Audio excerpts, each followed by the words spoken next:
کیا مسز ڈیلانی گھر میں ہیں؟ جیفرسن نے پوچھا۔ نہیں، میرا خیال ہے کہ وہ اپنی ہفتہ وار شاپنگ کے لیے گلین کیمپ گئی ہوئی ہیں۔ کیا وہ مر گیا ہے؟ معلوم تو ایسا ہی ہوتا ہے، میں نے جواب دیا، لیکن صحیح بات ڈاکٹر ملاڈ ہی بتا سکتے ہیں۔ یہ الفاظ ڈاکٹر ملاڈ کو خوش کرنے کے لیے کہے گئے تھے۔ اسے اس معاملے میں اہم پارٹ ادا کرنا تھا اور میں اس میں ضرورت سے زیادہ خود اعتمادی پیدا کرنا چاہتا تھا۔ وہ ہے کہاں؟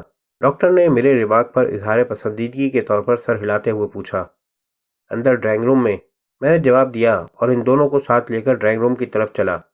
میں نے اسے بس اسی طرح پڑا ہوا پایا۔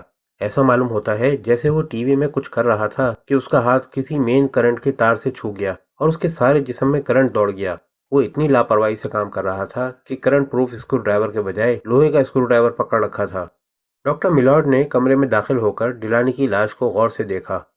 اسی لیے میں کہتا ہوں کہ یہ آج کل کے ٹی وی سیٹ بہت خطرناک ہوتے ہیں، ڈاکٹر نے جواب دیا۔ تمہارا کیا خیال ہے جیفرسن؟ ٹھیک کہتے ہو۔ جیفرسن نے جھک کر دیکھنے کی کوشش کی۔ کیا یہ مر گیا؟ ڈاکٹر ملاڈ نے ڈیلانی کے جسم کو چھوا، نبض دیکھی، آنکھیں دیکھیں۔ ہاں، 100% مر چکا ہے، اس نے جواب دیا۔ بتا سکتے ہو کہ کتنی دیر ہو گئی ہوگی؟ جیفرسن نے پوچھا۔ 3 گھنٹے، ڈاکٹر نے جواب دیا۔ زیادہ بھی ہو سکتے ہیں مگر کم نہیں ہو سکتے۔ لاش میں پوری طرح اکڑن آ گئی ہے۔ اس نے میری طرف دیکھا۔ ذرا اسے سیدھا کرنے میں مجھے مدد دینا۔ میں نے بڑی مشکل سے اپنے آپ پر قابو پاتے ہوئے ڈاکٹر کی مدد سے لاش کو سیدھا کیا۔ میں نے دیکھا کہ اس کا چہرہ نیلا پڑا ہوا ہے، منہ تکلیف کے انداز میں کھلا ہوا تھا۔ معلوم ہوتا تھا جیسے بڑی تکلیف سے اس کی جان نکلی ہو۔ یقیناً بجلی کا جھٹکا لگنے سے مرا ہے، کوئی شبہ نہیں، ڈاکٹر نے کہا۔ جسم پر جلنے کا کوئی نشان ہے؟ جیفرسن نے پوچھا۔ ڈاکٹر نے نفی میں سر ہلایا۔ نہیں، مگر اس سے کوئی فرق نہیں پڑتا۔ اس کی کرسی لوہے کی بنی ہوئی ہے، بجلی کا شارٹ اسے تمام جسم میں یکساں طور پر لگا ہوگا۔ وہ ہاتھ جھاڑتا ہوا سیدھا کھڑا ہو گیا۔ تمہیں پوسٹ مارٹم کرانے کی ضرورت نہیں پڑے گی، اس نے جیفرسن سے کہا۔ اس کی آواز میں کچھ گھبراہٹ تھی۔ مجھے معلوم تھا کہ ڈاکٹر ملاڈ اب اتنا بوڑھا ہو چکا ہے کہ وہ پوسٹ مارٹم کرنے کا اہل نہیں رہا اور اپنی نااہلیت کا اعتراف کرنے کے بجائے کہیں زیادہ بہتر ہوتا کہ پوسٹ مارٹم کی ضرورت سے ہی انکار کر دیا جائے۔ میں نے ڈاکٹر ملاڈ کی اسی نااہلی پر انحصار کیا تھا۔ اگر تم مطمئن ہو تو مجھے پوسٹ مارٹم کرانے کی کیا ضرورت ہے؟ جیفرسن نے جواب دیا۔ آخر غریب کی لاش کو بلا وجہ چیرنے پھاڑنے سے کیا فائدہ؟ وہ ٹی وی سیٹ کے قریب جا کر اسے دیکھنے لگا۔ یہ حادثہ کس طرح ہوا ہوگا؟ اس نے مجھ سے پوچھا۔ اگر کوئی لوہے کے اسکرو ڈرائیور سے ٹی وی کے اندرونی حصے کو چھونے کی کوشش کرے تو اس کا لازمی مطلب کوئی حادثہ ہوتا ہے۔ اسکرو ڈرائیور کسی مین کرنٹ کے تار یا پوائنٹ سے چھوا اور بس۔ کیا سیٹ میں کوئی خرابی تھی؟ جیفرسن نے پوچھا۔ یہ تم ایک تار الگ دیکھ رہے ہو نا؟ میں نے لاؤڈ اسپیکر کے ٹوٹے ہوئے تار کی طرف اشارہ کیا۔ یہ کیسے علیحدہ ہو گیا؟ جیفرسن نے سیٹ میں جھانکتے ہوئے پوچھا۔ شاید یہ ٹھیک طریقے سے سولڈ نہیں کیا گیا تھا، میں نے جواب دیا۔ ڈیلانی کو سیٹ لینے کی بہت جلدی تھی اور اس نے مجھے اس کا موقع نہیں دیا کہ میں اطمینان سے اپنی تسلی کے مطابق سیٹ بنا سکوں۔ وہ آج جمعے کو ہونے والی باکسنگ کی فلم دیکھنا چاہتا تھا۔ میرا خیال ہے کہ جب اس نے سوئچ کھولا تو دیکھا کہ آواز نہیں آ رہی ہے۔ اس نے سوچا کہ شاید وہ میری مدد کے بغیر ہی خرابی دور کر لے۔ اس کا نتیجہ تمہارے سامنے ہے۔ اس نے تمہیں فون نہیں کیا تھا؟ نہیں۔ پھر تم یہاں کیسے آئے؟ جیفرسن نے پوچھا۔ اس کی آواز میں شک کا کوئی شائبہ نہیں تھا، وہ محض عام طریقے کے مطابق سوالات کر رہا تھا۔ سیٹ دینے کے بعد سے میں اب تک دوبارہ چیک کرنے نہیں آ سکا تھا، میں نے جواب دیا۔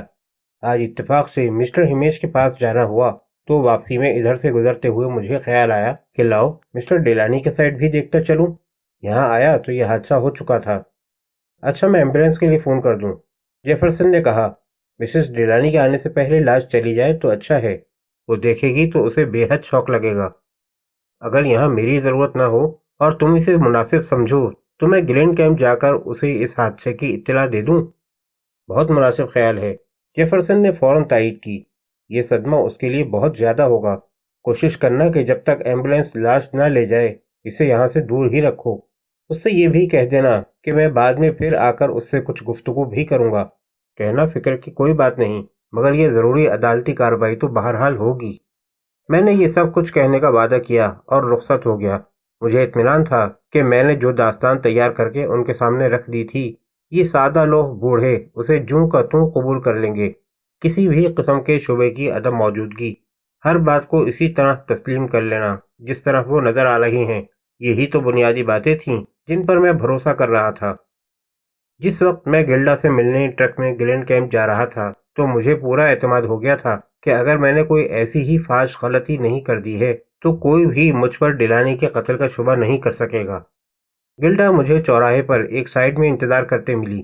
وہ بیوک میں بیٹھی تھی، اس کا چہرہ پیلا نظر آ رہا تھا۔ کیا بات ہے ٹیری؟ اس نے مجھے دیکھتے ہی سوال کیا۔ کیا ہوا ہے؟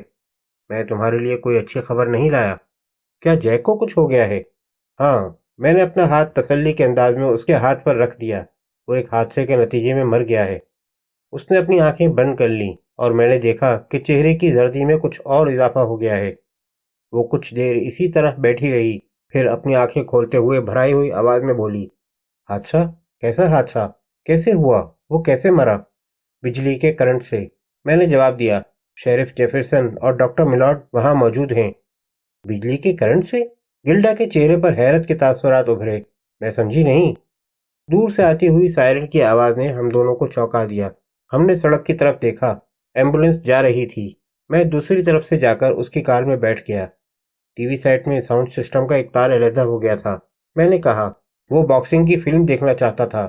جب اس نے دیکھا کہ سیٹ سے آواز نہیں آ رہی ہے تو اس نے غالباً سیٹ کو ٹھیک کرنے کی کوشش کی، اور اس کوشش میں مین کرنٹ کا کوئی تار چھو لیا۔ کرنٹ کا بھرپور جھٹکا لگا اور وہ مر گیا۔ وہ لوہے کی کرسی میں بیٹھا تھا، جو اس کے حق میں اور بھی زیادہ خطرناک ثابت ہوا۔ گلڈا نے اچانک دونوں ہاتھوں میں منہ چھپا کر رونا شروع کر دیا۔ میں خاموشی سے اس کے پرسکون ہونے کا انتظار کرتا رہا۔ چند منٹ کے بعد اس نے اپنے آپ کو سنبھال لیا۔ میں اب بھی نہیں سمجھ سکی کہ تمہیں یہ سب کیسے معلوم ہوا۔ کیا تم حادثے کے وقت وہاں موجود تھے؟ اس نے پوچھا۔ نہیں، میں مسٹر ہمیش سے ملنے گیا تھا۔ واپسی میں تمہارا کیبن بھی راستے میں پڑتا ہے۔ میں یہ دیکھنے کے لیے رک گیا کہ آیا سیٹ ٹھیک کام کر رہا ہے یا نہیں۔ گلڈا رومال سے اپنی بھیگی آنکھیں پوچھنے لگی۔ تم وہاں کیوں گئے تھے جبکہ میں تمہیں بتا چکی تھی کہ میں اسے چھوڑ کر چلی آئی ہوں اور تمہارے کیبن میں تمہارا انتظار کر رہی ہوں؟ مجھے اس سے آنکھیں ملا کر بات کرنے میں بڑی مشکل پیش آ رہی تھی۔ میں نے بتایا نا کہ میں اس طرف سے گزر رہا تھا۔ بہرحال میں نے اس کے لیے ایک سیٹ بنایا تھا جس کی قیمت بھی اس نے ابھی نہیں دی تھی۔ تو تم وہاں گئے تھے تو وہ مرا پڑا تھا؟ ہاں، اور اب میری بات غور سے سنو۔ پولیس کو یا کسی کو بھی یہ بات نہیں معلوم ہونی چاہیے کہ تم اسے چھوڑ کر چلی گئی تھی۔ یہی وجہ تھی کہ میں نے تمہیں شہر جانے کی ہدایت کی تھی، تاکہ تم کہہ سکو کہ گھر سے تمہاری عدم موجودگی کی وجہ یہ تھی کہ تم معمول کے مطابق شاپنگ کرنے گئی تھی۔ مگر ٹیری، کیا تمہیں یقین ہے کہ وہ بجلی کا جھٹکا لگنے سے ہی ہلاک ہوا ہے؟ کیا ڈاکٹر میلاڈ کی رائے بھی یہی ہے؟ ہاں، اس میں کسی قسم کے شک کی کوئی گنجائش نہیں۔ تب پھر انہیں یہ بات معلوم ہو جائے کہ میں اسے چھوڑ کر چلی گئی تھی تو اس میں ایسا کیا نقصان ہے؟ گلڈا نے سوال کیا۔ اس لیے کہ اس کی موت کی عدالتی تحقیقات ہوں گی۔ کورونر مختلف طرح کے سوالات پوچھے گا۔ اگر تم نے وہاں یہ بیان دیا کہ تم اسے چھوڑ کر چلی گئی تھی اور یہ کہ تمہارا ارادہ اس سے طلاق لینے کا تھا، تو لوگوں کو افواہیں پھیلانے کا موقع مل جائے گا۔ تمہیں پتہ نہیں کہ گلینڈ کیمپ میں اس طرح کی افواہیں کتنی جلدی اور کتنے خطرناک انداز میں پھیلتی ہیں۔ ممکن ہے لوگ کہنے لگیں کہ ڈیلانی نے اس صدمے سے خودکشی کی ہے، اور پھر اگر یہ کسی کو معلوم ہو گیا کہ تم میرے کیبن گئی تھی یا وہاں جاتی رہی ہو تو لوگ بلا تعمل کہنا شروع کر دیں گے کہ ہم دونوں کے درمیان ناجائز تعلقات ہیں۔ تم نے اسی وجہ سے اپنے شوہر سے علیحدگی کا فیصلہ کیا اور ڈیلانی نے اسی وجہ سے خودکشی کر لی۔ تم اندازہ کر سکتی ہو کہ اس کا کیا نتیجہ ہوگا۔ مگر تم نے تو ابھی کہا تھا کہ یہ ایک حادثہ تھا۔ بے شک یہ حادثہ ہے، مگر لوگوں کی زبانیں کون پکڑ سکتا ہے؟ وہ اسے خودکشی بھی کہہ سکتے ہیں، بشرطے کہ ہم نے انہیں اس کا موقع دیا۔ میرا خیال تو یہ ہی ہے کہ اس نے خود اپنی جان لے لی ہے۔ گلڈا نے کہا، کل رات میرا اور اس کا جھگڑا ہوا تھا اور آج صبح بھی تکرار ہو گئی تھی۔ میں نے اسے بتا دیا تھا کہ میں اسے چھوڑ کر چلی جاؤں گی۔ یہ میری غلطی تھی۔ ممکن ہے اس نے اسی افسوس میں اس خیال کو اپنے دماغ سے نکال دو۔ میں نے تیزی سے کہا، یہ ایک حادثہ تھا۔ کوئی شخص بجلی کے کرنٹ سے اپنے آپ کو ہلاک کرنے کی کوشش نہیں کر سکتا۔ آخر اس نے کرنا کیا چاہا تھا؟ وہ باکسنگ کا مقابلہ دیکھنے اور کمنٹری سننے کے لیے ٹی وی خود درست کرنے کی کوشش کر رہا ہوگا، اور وہ بھی ایک لوہے کے اسکرو ڈرائیور سے۔ اوہ نہیں، گلڈا نے میری بات کاٹتے ہوئے کہا، مجھے یقین ہے کہ اس طرح نہیں ہوا ہوگا۔ اس کے لیے تو اسے ٹی وی کا بیک کور الگ کرنا پڑتا۔ ہاں، اور اس نے بالکل یہی کیا تھا، میں نے جواب دیا۔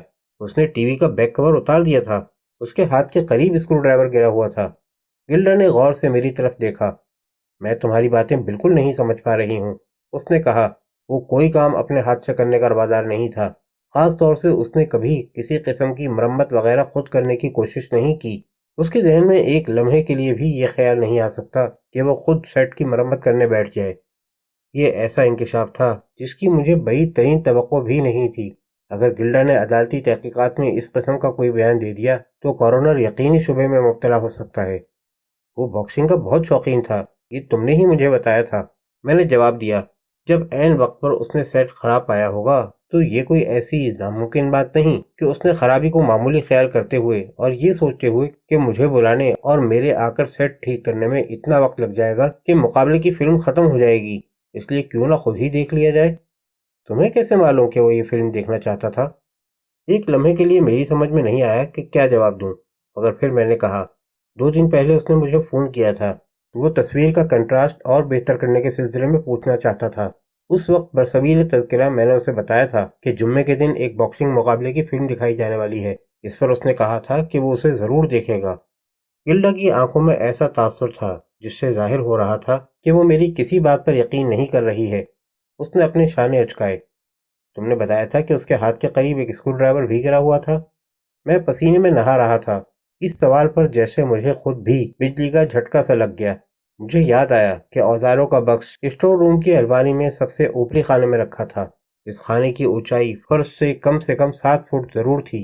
خود مجھے اسے اٹھانے کے لیے اچکنا پڑا تھا، تو پھر ڈیلانی جو کہ اپاہج تھا کرسی پر بیٹھے بیٹھے اسے کیسے اٹھا سکتا تھا؟ یہ ایک غلطی تھی اور بڑی زبردست۔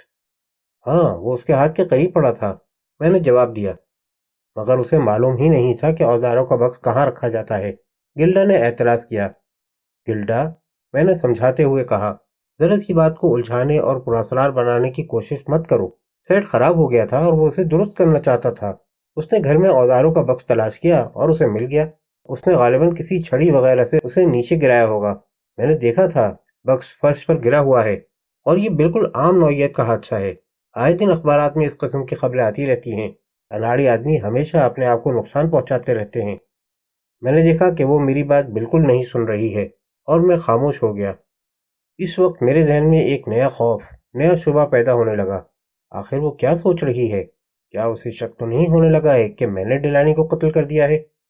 میں اب بھی اسے قرینہ قیاس خیال نہیں کرتی، گلڈا نے جواب دیا، اور جیسے جیسے اس پر غور کر رہی ہوں مجھے یقین ہوتا جا رہا ہے کہ اس نے خودکشی کی ہے، کیونکہ میں نے اسے چھوڑنے کی دھمکی دی تھی جسے وہ برداشت نہیں کر سکا۔ تم غلطی پر ہو، کوئی شخص خودکشی کرنے کے لیے اتنی تکلیف دہ طریقے کو پسند نہیں کر سکتا، میں نے تیزی سے کہا۔ بات اب خطرناک ہوتی جا رہی تھی۔